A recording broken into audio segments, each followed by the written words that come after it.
Après le sabbat, de grand matin du premier jour de la semaine, Marie de Magdala et l'autre Marie vinrent à la tombe, emportant les aromates qu'elles avaient préparés. Elles se disaient entre elles, qui nous roulera la pierre de l'entrée du tombeau? Et levant les yeux, elles voient que la pierre est roulée. Or, elle était très grande. Étant entrées, ne trouvèrent pas le corps du Seigneur Jésus.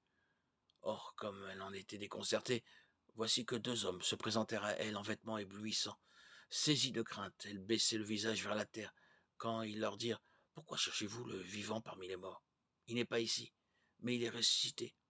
Rappelez-vous comment il vous a parlé quand il était encore en Galilée. Il disait: Il faut que le Fils de l'homme soit livré aux mains d'hommes, des hommes pécheurs, qu'il soit crucifié, que le troisième jour il ressuscite. Alors elles se rappelèrent ces paroles. Elles revinrent du tombeau et rapportèrent tout cela aux 11 et à tous les autres. Matthieu 28, 1, 9, Marc 16, 1, 8, Luc 24, 1, 11. Jésus était vivant, ressuscité. La multitude de ceux qui avaient adhéré à la foi avaient un seul cœur et une seule âme. Acte 4, 32. Oui, il est bon, il est doux pour des frères de vivre ensemble et d'être unis, de vivre pour cette foi en Christ, ressuscité et vivant dans nos vies. Il est bon, il est doux pour des frères de vivre ensemble.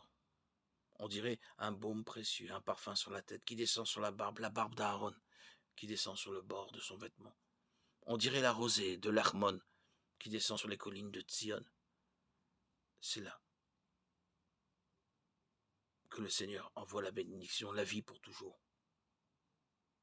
Psaume 133.